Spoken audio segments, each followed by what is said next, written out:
they don't recycle, then they probably kill animals. Everything was like, right? Like when you fell off the deck when you were young. Don't talk about it. Right. Run over dogs for fun. Ugh. Oh, that's no big deal. It was a max hair. Like a wah-wah. Don't know what to do with Why it. is it got to be hairy? Foggy balls. Your family's problems, that's the problems that you may have in your own relationships. You're not a therapist. You don't have a master's degree. It's fine. All right. I don't need this. Everything right here. No. Hello and welcome to the Anatomy of Marriage podcast. I'm your host, Melanie Studley. And my name is Seth Studley. And today we're talking all about family of origin. Mm-hmm. We have gotten a lot of requests to just talk more about it. So that's what we're going to do.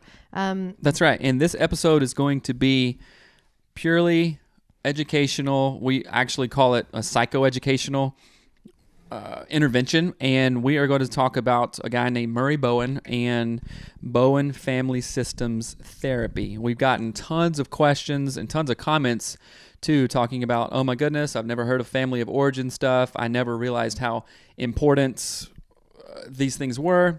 And then until you learn a little bit about it, you really see it play out. So we're going to actually read some definitions of key terms in Bowen Family Therapy, which is also family of origin therapy, and talk about some interventions, and then talk about pieces where each of these definitions have fit into our lives before. So we're going to first, and I'm reading this from one of my graduate school books from it's called 10 years ago. The Essentials of Family Therapy. Right. It's a super good book. It was like one of it's a graduate book. So we're going to start out with, let me see here. Okay, we're going to start out with the Genogram. And we talked a little bit about the Genogram. And the Genogram is an intervention, and it's like a family tree, but it goes in more detail into the family tree. Do you remember when I did mine in grad school? Yep. It's very insight. It's like you do it and you go, oh. Oh my goodness. That's a lot of history that influences the way that I look at relationships and all kinds of stuff. And one of the most kind of things that struck me in my own Genogram family tree was I did myself, my parents, my grandparents, uncles, aunties, everyone, like basically everyone you can think of in your Genogram. And out of, I think like 30 people, there were 23 alcoholics and addicts. I didn't know that. You didn't know that? I mean, I remember that it was like significant, but I didn't realize the whole number. And then, wow. Yeah. And different divorces and just some craziness. And when you look at it from that lens, you really see how that affects my view on relationships and stuff. Did you ever do a Genogram? Mm-mm.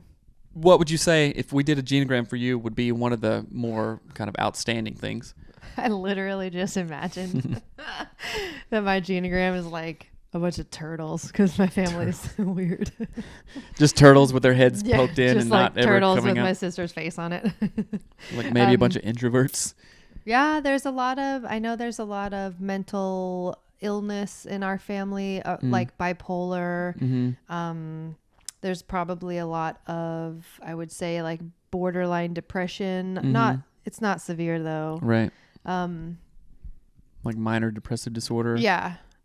There's this term, or a diagnosis rather, called dysthymic disorder, dysthymia, and it's exactly that, borderline of minor and depressive. Is it that malingering disorders. thing that you always? No, malingering. Just kidding. Scratch that. Totally different. But dysthymic disorder is general. It's the literal DSM definition is, or part of it is, a general malaise. Oh, that's what it is. Malaise. You're just kind of baseline. Like you just don't care about stuff. Yeah, you're not completely apathetic. It's interesting. It's like being a turtle. Like you just take it or leave it. Now you're dissing turtles, you're dissing reptiles. So the Genogram. Okay, let me read the definition. A schematic diagram of the family system using squares to represent the male family members, circles to indicate female family members, horizontal lines for marriages, and vertical lines to indicate children. And that is only a cursory view. There's like a million other things, like lines between certain relationships, if there's emotional or physical, cutoff, rigid relationships, all kinds of stuff. It's just fascinating. And that's one thing that you can actually check out. Just Google it, and you can do a lot of like Well, we'll try to find PDFs. find a thing to share and link. Okay. Number 2, and I'm just kind of skipping around here, and we talk about this being differentiated. Differentiation of self, psychological separation of intellect and emotions, and independence of self from others. The opposite of another style is called fusion. So what do you think about that? I'm not sure. You don't know? Say it. What does that mean to me? To moi? If you're differentiated, if your intellect of emotions and feelings can be separate. So this makes me think of episode 9 of season 1 about identity, where I was not differentiated from my mother. Yes. Right? And I was fusioned. You were fused. You were fused, right? I wasn't saying it as a joke, but I was fused. My identity was more fused and sort of mixed in with her identity, and it took me it took me time to kind of process that differentiation and be like, oh, I can like different things, feel, think, and say different things. And I think early in our marriage, probably the first 13 years. Right. No, the first year to 3 years even, and even before we were dating, a lot of your self-worth, self-esteem, all this stuff it felt like it was really tied into what I thought or didn't think of you, because that would really make you upset and just kind of throw you off, right? Yes. I don't know that that's the same thing as that, but well, it's similar. And then we're going to talk about a couple other ways that we relate to people in our family. The third one, I'm not going to keep number.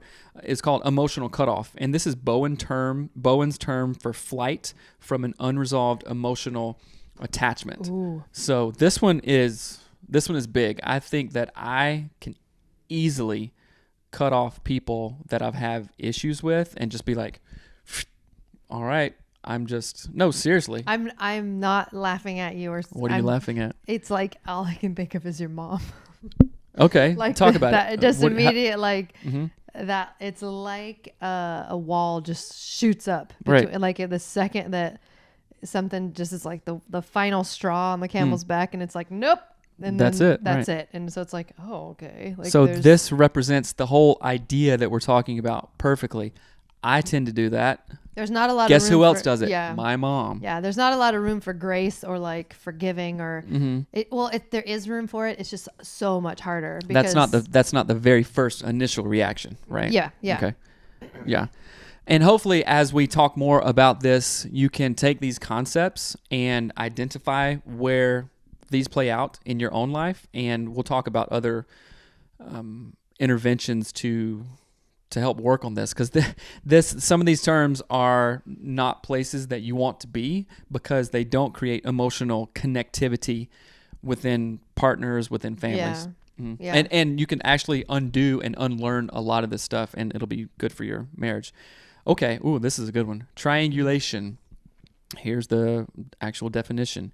Detouring conflict between two people by involving a third person, stabilizing the relationship between the original pair. So at the first reading, do you understand that? Yeah. Okay. Only because you've talked about it before. But tell me about it. So like if Seth and I have a problem, it's hard for us to talk about a thing or our problem, but it's real easy for us to talk about our kids. So that creates a triangle of like, we can avoid the thing that's the conflict between us or the uncomfortableness if we just talk about this third thing. Right. We're detouring the actual issue.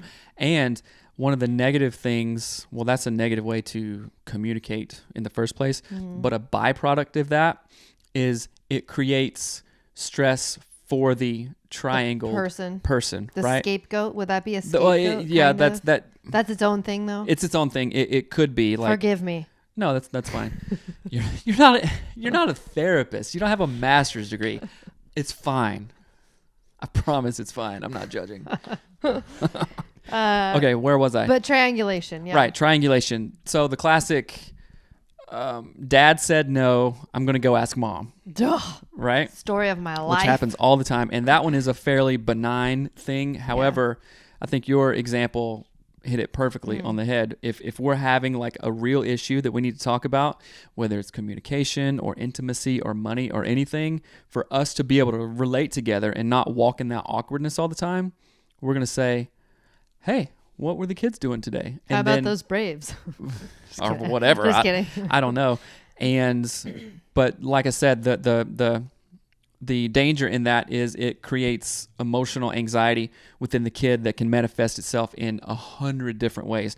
Not going to bed, clinginess, anxiety, depression, acting out in school, all kinds of things. And here's one of my favorite ones, two of them. And this is one that I thought of a lot when I was in grad school, thinking about past unresolved issues in both of our families and just watching that play out in our lives. And there's two definitions, and I'll be able to explain. One is called the Multigenerational Transmission Process. I know that sounds crazy. You're like, what is that? And here's what I'll say. Your family's problems, because you're used to it, that's the problems that you may have in your own relationships, because you know it, it's not resolved, and you're used to swimming in that water. You just kind of roll it into your future. Yeah, so here's the definition. Murray Bowen's concept for the projection of varying degrees of immaturity to different children in the same family. The child who is most involved in the family emotional process emerges with the lowest level of differentiation and passes problems on to succeeding generations.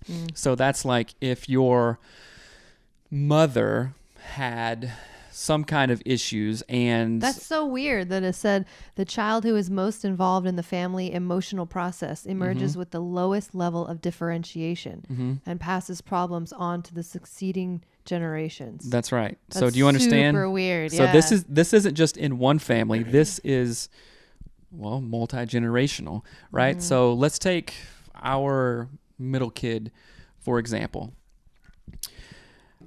The child who is most involved in the family emotional process. So that may mean a kid who is really attuned to mom or dad's feelings. They're really like invested, asking, are you okay? Are you mad? Are you crying? These kinds of things, which are normal processes of what kids feel for the family, because in a family dynamic, kids are obviously very, very dependent on mom and dad for food, shelter, all this stuff. So they want to make sure and check in. If they're okay, if mom and dad are okay, then I'm okay, which can even go down to like as basic needs as, oh, mom's okay, she's here, I get to eat tonight, kind of thing, when you really boiled it down to like high intensity situations. So because that one kid is so involved, all their emotional energy is going towards that, they don't have time or emotional energy to process the other normal developmental things that they should be processing, resulting in immaturity or lack of appropriate emotional development. Does that make sense? And so through a genogram, all this stuff can tie back together, and you can see and identify like maybe a brother or a sister or an aunt or uncle, like, why do they act that way? Why is that? If you really went and did therapy with them or whatever, you could probably trace it back to some past trauma, family of origin some thing that they're maladaptive reaction or whatever. So it's like a gigantic puzzle. That's was one of the things that fascinated me with family therapy. Oh, okay. And here's another one that relates to that one. And this one is it's hilarious because it just has a weird name. It is called Undifferentiated Family Ego Mass. I was just thinking about that earlier today. Which I just think of like it as a giant ball that just kind of follows you around, which you're like, oh, this is a big hairy ball that's gross and I don't know what to do with it. Why is it got to be hairy? That's disgusting. I was thinking of it like foggy, a foggy ball. Foggy, hairy ball. Foggy balls. Hairy balls. Well, that's what you said. Okay. Hairy ball. So this is Bowen's early term for emotional stuck togetherness or fusion in the family, especially prominent in schizophrenic families. So what does that mean to you? What is your non-therapeutic... simple mind? No, I'm not saying that. Just like someone who may have never heard of an undifferentiated family ego mass term. I actually have heard you talk about it, but I don't know much about it. What I imagine is that it's like, I imagine like a cloud, a foggy, like a fog cloud that is sort of this thing that no one really dealt with that just follows you around. It's like a Charlie Brown like a wah-wah cloud that if we would all just kind of look at it and think about it and process it, we could figure out these things, but no one knows to or thinks to, and it affects, it rains on people. Right. Basically. Or even knows how to. Yeah. It's kind of like the feeling of, this is never really right. Like, and okay, I'll use a real example here. And sometimes I remember in the early days when we would go to dinner with your parents and other of your siblings or whoever would be there. Oh, it would just feel unsettled. It would just, it's like nobody's talking and it's like just. It just feels awkward. Where do my hands go? Who do I talk to? Yeah. And you were used to that, right? Yeah. And it was not normal for me. And my family like doesn't make small talk. They would like at the time it was like they would just sit there and just do whatever. Yeah, like, it was just such a weird thing, which that was the water you swam in. So yeah, so you to were me like, it no, didn't this is feel weird. This is normal. And that is I mean, there's a couple different terms, but for this it's the fusion. We're all used to this, so we just keep on doing it. We bring it into everything else. Right, yeah. you bring it in, and it's because... Oh, you know what it made me think of? What? Like, you know when families, like when you meet someone and they have like a giant gross dog, or like, I mean, not that the dog is gross, but it's like there's dog hair everywhere. There's slobber. There's slobber on the couch. The dog sits like right by you, but they don't care. But as a guest, you come in and you're like, oh my gosh, there's dog hair everywhere. And it's like in my food. And they're just like, oh, that's no big deal. That was a Max hair. Like, you know, like they think it's totally normal. Max hair? I mean, like the dog's name is Max. Right. But like, you know, we've got a giant dog and there's dog tumbleweeds of hair everywhere. And it makes me think of that. Like it's this sort of thing that the family is used to, but an outsider would be like, what? This is so gross. Yeah. Right? And it's funny because I do a lot of home visits with my work and have been for decades.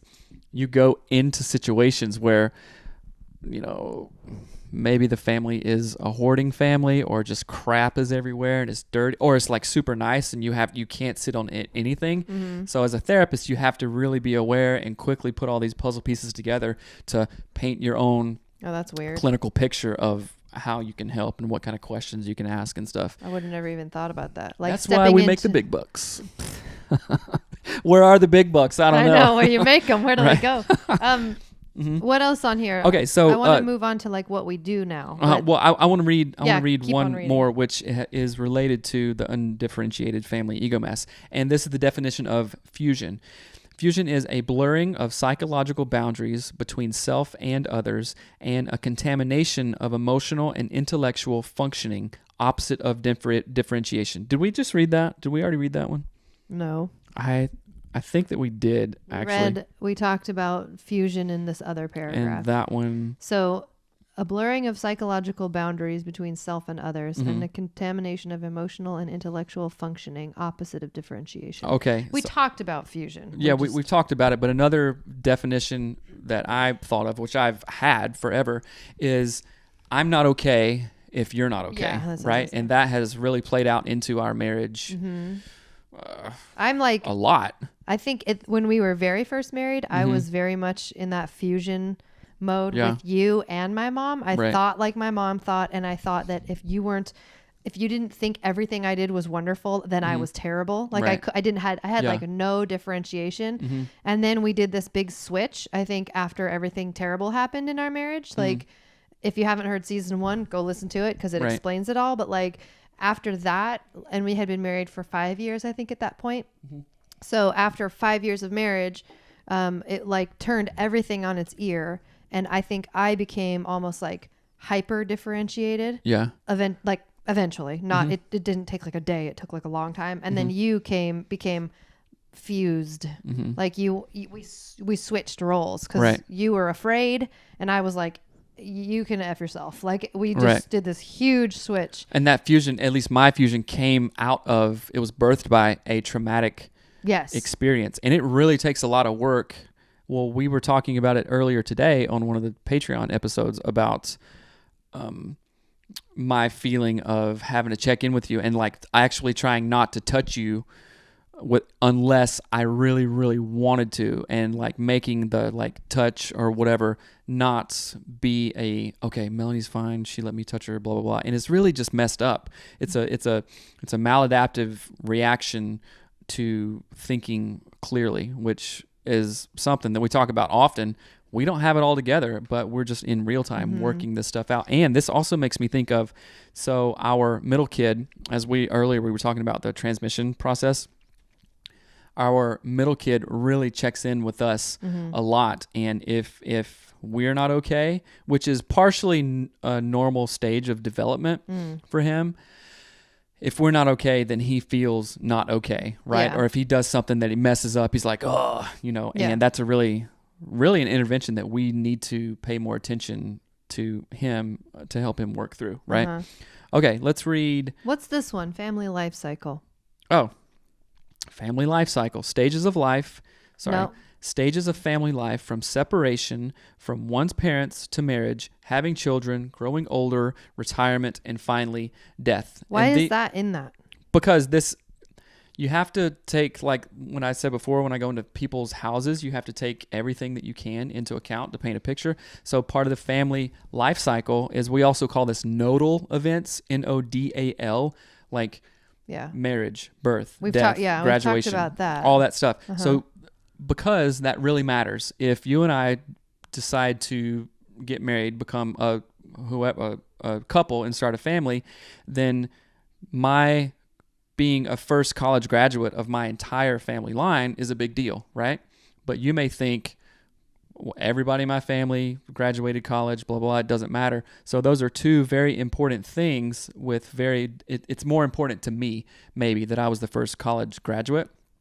Are you following me here? Well, yeah, you're mixing. No, I'm not mixing. It's everything big and significant. Like when you fell off the deck when you were young. Don't talk about it. Right. That was a stage of your life that you are never going to forget. That was a nodal event. Right. We're talking about family life cycle. But the two I guess they make each other up, right? Having kids, divorced parents, marriages, all kinds of stuff. And this is included in there because it's just, again, important. Yeah, important in the whole picture. Right. So your major family events, my major family events, there's going to be some commonalities, but there's going to be some huge differences and different weights put on the importance of each. Well, and then thinking when you get into a relationship, they just do this, right?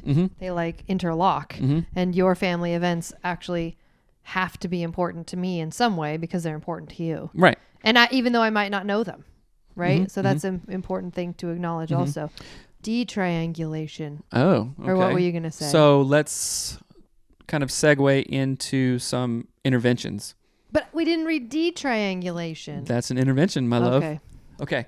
Dee Triangulation, the process by which an individual removes himself or herself from the emotional field of two others. That's nice. So what is your cursory understanding of that? Like my mom's talking to me about my sister and I'm like, I don't know. No, that's exactly right. Like if I would say, I mean, I don't know how I would do that, but I could imagine that if my mom always called me and talked about my sister, and I don't know. Then you would eventually stop engaging in that conversation. It's kind of like in cognitive behavioral, you extinguish unwanted behaviors. So if I'm finding myself in a triangulation, a triangle that is not helpful to this relationship because the triangle is right here, then I would understand that. I would make attempts to talk to you and make attempts to engage in and have conversations about the whatever issue it was that was, like, say we had a terrible sex life and we just focused on the kids all the time.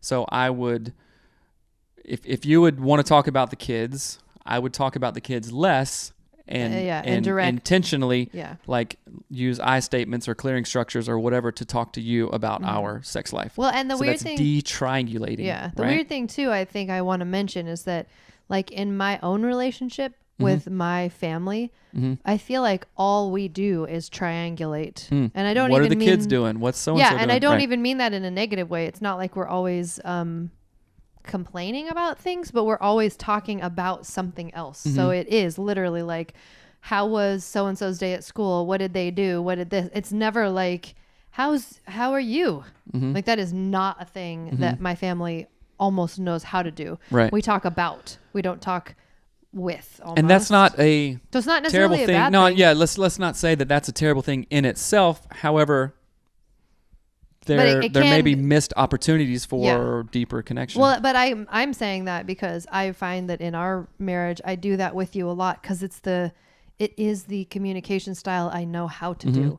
So I find myself. That is your multi-generational transmission process. Is it my ego mass? No, it's different. It's my multi-generational transmission process. So to some degree, yes. So it is like I want to talk to Seth, but the only way I know how to talk to Seth is by triangulating. So I'll talk to him about a kid, about work, about something, but never like, how are you in your inner spirit? Do you think that you do that? Yes. I mean, are you? I know that you have done it, but do you currently do that now? Because if you are currently doing that now, I would infer that there is maybe something unresolved between you and I. Like I'm saying, I'm not doing it to avoid something though. I'm doing it because that's how I know how to talk. I want to talk to you about the kid that pushed Tough on the playground or the kid that made Hattie buy chocolate milk at lunch. Yeah. True story. Yeah, those are true stories. So there's nothing wrong with that style. However, I think maybe there is something wrong with that because sometimes I do feel not as emotionally connected to you because we're just talking about what your mom did or what your sister's doing or, hey, what did your parents do? Blah, that's blah, blah. The thing, too, is that I feel that to me feels like deep connection. To you, it doesn't. So, and that is a huge piece of our family of origin. Like we were talking the other night, like we have like these, like want to be intimate types of conversations, and basically it includes we turn the heater on in our bedroom and Seth pours a glass of wine maybe, and that equals maybe we'll have sex later, right? And so that doesn't work for you. But what happened though was you were like, I'm going to connect with Melanie, and then you asked me about the book I was reading. Do you remember that whole conversation? And I talked about the book I was reading for like 40 minutes because I really love it, and then it was like, well, it's too late to have sex. And it was it sort of revealed to me the differences. Like I really want to connect with Seth. And so he asked me about this book, and then we want to talk about the book. But that's not really what his plan was. Right. His plan was not to talk about the book. And so part of it was because I know that you like it. Yeah, so. But in a way, that was like, we actually don't know the language that the other one speaks well enough to be fluent and like have a direction when we speak it to one another. Like, if that makes any sense, that might not make sense, but. Like, no, I'm following. Like, I love to talk to you about things. Right. I love to talk to you about like, well, where do you think the rug should go, or the You always ask me what I'm thinking. All the time. I do it to the kids all the time. They hate it. You hate it. I don't think the kids hate it. Mariner always goes, I'm not thinking anything. You always say that too. I think that's there's some gender implications there, because if you ask Hattie, she would be just tell me for 25 minutes what she's thinking, But anyway, so males just aren't that way. Well, so that being said, I think that I do tend to triangulate as I enjoy it. Like I like to talk about other things, and that doesn't mean I'm afraid to talk about us. It's just that's what I know. How uncomfortable would it be for you if you only talked about how you were feeling? It wouldn't be uncomfortable. I just would probably try to slip into triangulation or whatever. Well, maybe that's a muscle that you can kind of use learn to use and flex. Like whenever you want to talk about whatever, talk about what you're feeling first. Sure. And then do that. Yeah, that's just a good idea. Maybe small intervention. But I did want to talk about other family of origin things, like for listeners, and just think about how these things play out in relationships. So like when we first started dating, there was so much family of origin stuff. Yeah. There was cultural issues. There was religious which I guess it's kind of cultural, but there was all of this stuff, and neither one of us knew where to place it, what to do with it, how to make sense of it. We just argued about it. Yeah. And it was like throwing 2 giant 5-gallon buckets of oil and water at each other. Like you're just like trying to make the mix, and they won't. And they just keep separating and separating and separating. And you do it over and over and over again, and they just keep separating. Yeah. And it was like, it took us a really long time. I mean, I don't know. There is the whole weird thing of like, I think because my family is more accepting of others, I think I kind of paved a pathway of that in our marriage. But that was from my family of origin. Right. It wasn't like I was intentionally like, I'm going to make So that this was better. a good thing? That was a good thing that Right. came from my family of origin. But okay. So pause for a minute. So when we just talk about family of origin and we talk about, how hard it was and all this stuff, I also want to give equal weight to really Great good things, things yeah. of family of origin. And with couples, I've done this before through family of origin work. Like we write down, my mom was this way and it was good. My dad was this way and it was good. And that is something that I want to push forward in my multi-generational contribution to our marriage, to our kids. And could it be like a positive ego mass?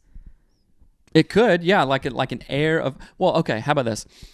We've met a handful of people, couples, and families in our lives that we say, every time we go over to their house, they are that amazing. really feels good. Yeah. They're positive, they're encouraging, they're open, they have all kinds of attributes that we want to emulate, right? Yes. So yeah, you're exactly right. That could be a positive family ego mass. I've never heard of it in the clinical literature or anything, or maybe if I haven't, it's just not coming to me right now. It's okay. the Melanian approach. The Melanian approach. That's good. That Positive sounds like an alien. mass. Melanian. Yeah, a positive ego mass. Yeah, so again, I want to reiterate, take the positive things from your mom, your grandma, your grandpa, your uncles, or whatever, and take those and perpetuate those forward in your relationships and do more of what you want to see, I guess. So is that a thing you were saying? Is that an intervention where you make lists? So what's that called? Let's call it. Okay, here's the thing. No. We're going to make a Melanian, approach. A Melanian, Studley? Yes. We'll make a positive ego mass list. And what we're going to have, we're going to put it up on our website, and it will be a fillable PDF. You could download it, print it, whatever you want. Do your thing. You do you. But should it have a negative side? Like a things we don't want to perpetuate side? Yeah, it could. And a things we do want to push forward side. Yeah, that's a good idea. Because I like that idea a lot. Because I think, especially when we were going through, well, not even when we were going through the hard times, but as we've processed our marriage together, Seth would often talk about the really negative things that he noticed in our family, like that sort of malaise thing that you just thought I was terrible for a really long time because I was like even. I never got super, super happy or super, super angry. I was even. And to me, I'm like, that's a really great thing to just be consistently the same. Right. That means you're not going to trip out go do over some something crazy thing or harm someone. Like you're even. And so, but at the same time, you would say that was negative, and you were looking at that in you had sort of spun it to be really negative, when I think it really could be a very positive thing. And we can take traits of that from my side of the family, and then traits from your side where they celebrate well. They also, like the opposite of celebrate well. What's that called? Not celebrate well? No, they like do bad, like be mean or whatever. They're just extremes. So they'll be like really, really nice or really mean. Yeah. Right. And it's kind of hard to gauge sometimes. Yeah. And so I think we could take the celebrate well side and then the malaise even keeled side and find where they connect and have that in our positive family ego mass, our Melanian positive family ego mass. Okay. So we're going to do an intervention right now. And I want you to name maybe 1 to 2 things that you want to see perpetuated in our marital dyad, which just means we're married, and our family. And you are going to name 1 to 2 things about my dad and about my mom that are really great. And I'll do the same for you. Right now? Go. I think the ones actually there's qualities, the same quality that I love in your parents, and it's that they're so fun. Like when they're happy, they are hilarious. Like they dance and they cut up and they're like free is what I think. Like they're just goofy and whatever. My family like doesn't do that ever. Right. So I love that sort of freedom to be silly. I love there is a thing of like, they know what they want. Meaning like your dad knows the things that he likes, your mom knows the things that she likes, and they communicate that well. Like I appreciate that they're honest with themselves. They're not super worried about, they don't worry about what others think when it comes to things that they like, like antiques or whatever. Right. Okay. And when they are in the mood to be loving, it's genuine and it feels good. Like it's communicated well. It feels really fun and inviting and like huggy and kissy and like laughy. Like I like that, if that makes sense. Yeah, totally. Okay. So some things that I want to see in our family from your mom and dad. And it's funny because you blended the like traits with my mom and dad, which I think that's interesting from a family point of view. So I'll do the same for you. I really love that your mom and dad are actually and really non-judgmental. Yeah. And that is something that I did not grow up with. So it is amazingly difficult for me to believe them and believe you at times. So that just reflects something on me. But I really, really, really appreciate that.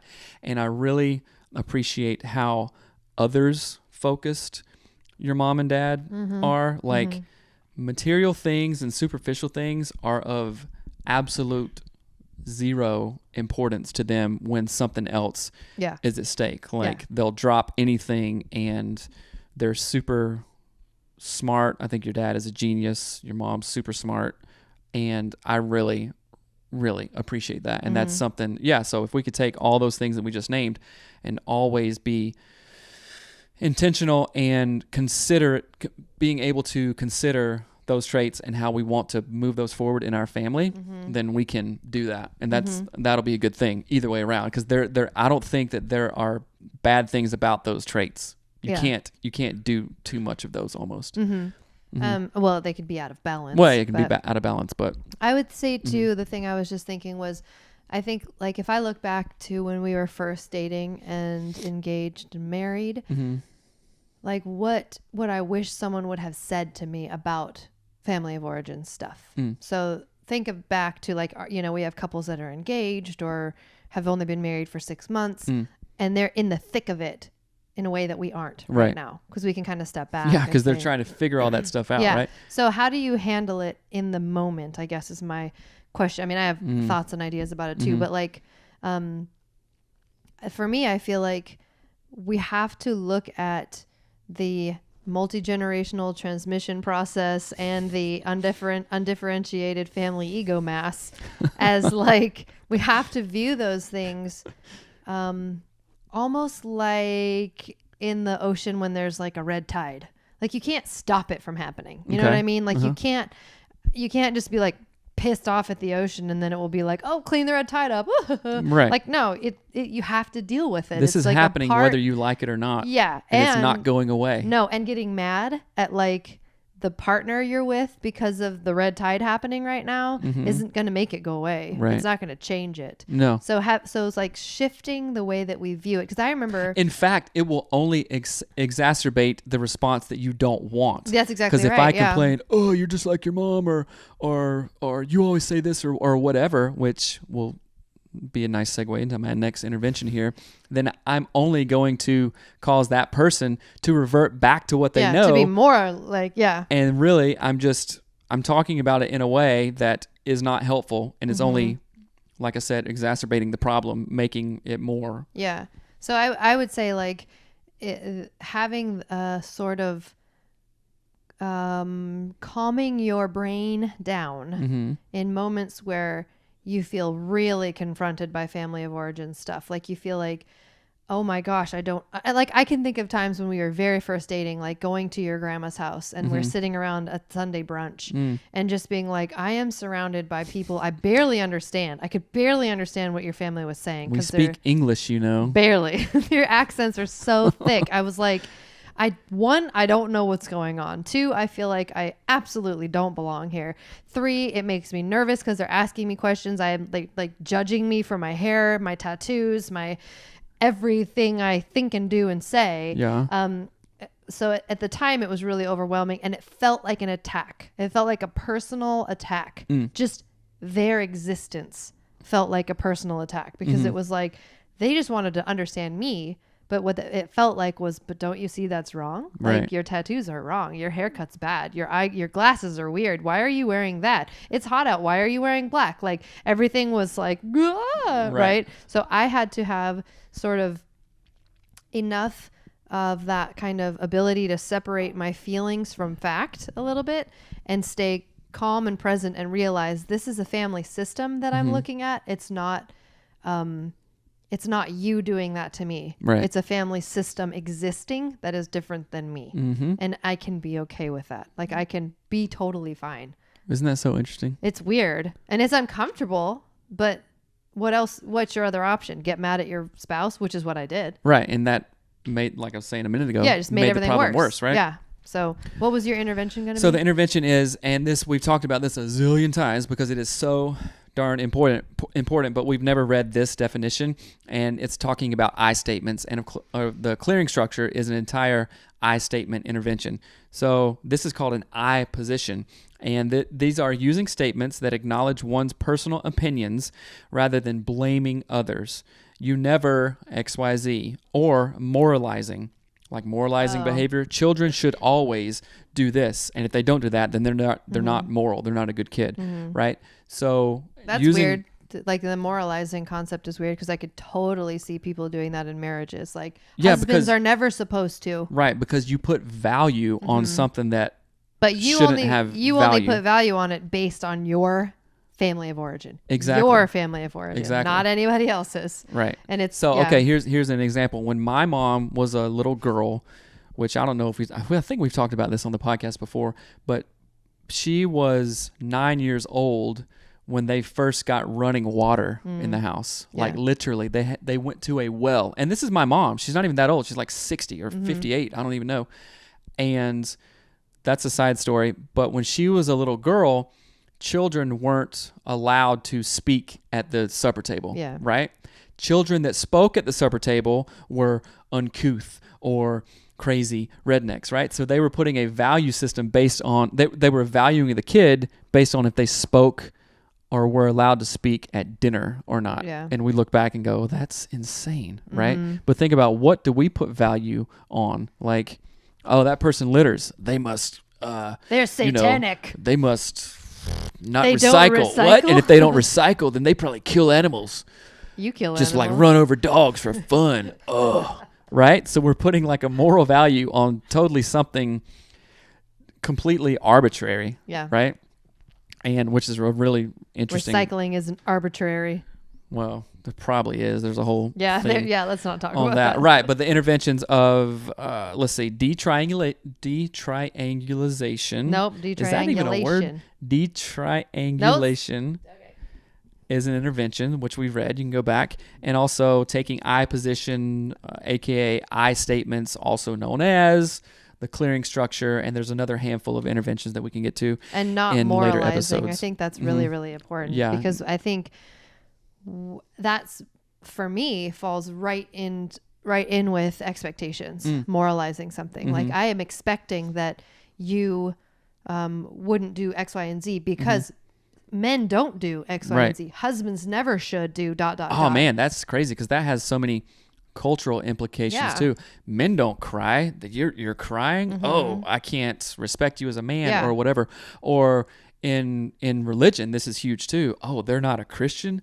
Oh my gosh, they probably don't even work hard or pay their bills on time. Or just all kinds of completely insane things that just don't make any sense, but they have such you're moralizing based solely on your experience and your family of origin. It made me think of that quote, like, what is it? So I'm going to change the quote, but it's going to be, family of origins are like buttholes. Everybody has one or whatever.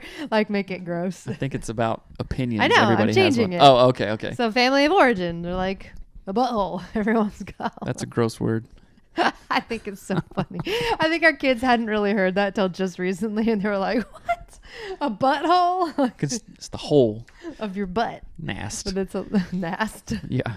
It's funny. But anyway. All right. If you have more questions about family of origin, or if we didn't talk about the thing that you wanted us to talk about, let us know. We'll make a list of all of these things that we talked about. We can probably even just take a picture of this and post it on our Instagram or something. But and we'll make our what did we call it? The Melanian Undifferentiated Positive Family Ego Mass. That's all you. You'll have to create that one. Oh, I will. That one's a funny one. And hold on. Okay, so disclaimer time. Although I am a licensed therapist, I am not a professional in Bowen theory or anything like that. I've had a lot of experience with it, and this is just my interpretation of it. So I hate the idea of other therapists listening and going, oh my gosh, he's butchering this, or this is crazy.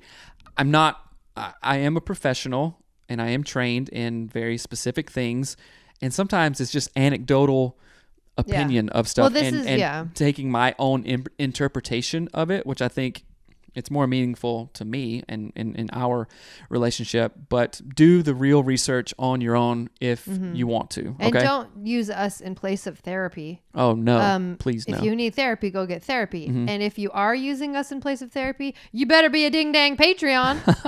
That's right. Okay, nice segue. Let's do all of our socials and plugs. Was a good segue. All right. You better be a Patreon. That's right. But yeah, so again, send in your questions if you want to know more about family of origin or anything else at anatomyofmarriage@gmail.com. That's right. To anatomyofmarriage@gmail.com. And also anatomyofmarriage.com. And I don't remember if we talked about this at the top of the show, but we are partnering with marriagesupply.com, and we are super excited. And not only are we partnering, but we are like becoming fused with marriagesupply.com. You like that? I kind of liked it. Zing that right there. Good. And you can use the promo code. First of all, go around, peruse the site, see what you like on there, and also use the promo code AOM.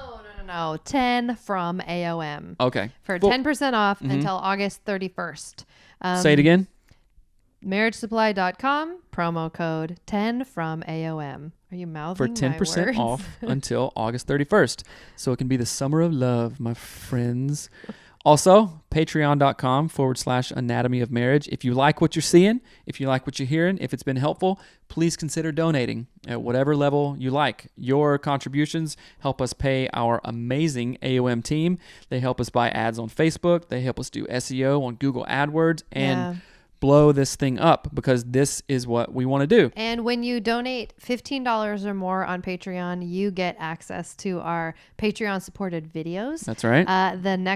We gave the first one away for free, so you may have seen that. If not, check it out. And then the next video is going to be, I don't know if I mentioned this already, but the MTV Cribs of Studley Manor. Oh, yeah. You can see our entire house. You'll get to see our dogs, our house, our woodpile. We have one dog. We don't have two dogs. You get to see our lizard and our turtle. Ooh, everything. All right. Yeah. Hopefully this episode has been awesome. Hopefully you like this new format. We really do. It's more fun. It keeps us crazy engaged and like on target and on point, which is always a good thing. And Melanie has to edit less. Any last words? Just send in your ideas and thoughts and show recommendations. And if you haven't rated and reviewed the podcast on iTunes, please do that. It helps us to be easier to find for new listeners. Share the podcast with your friends and family and your churches. But yeah, most importantly, support us on Patreon. All right. Adios, my friends. Bye.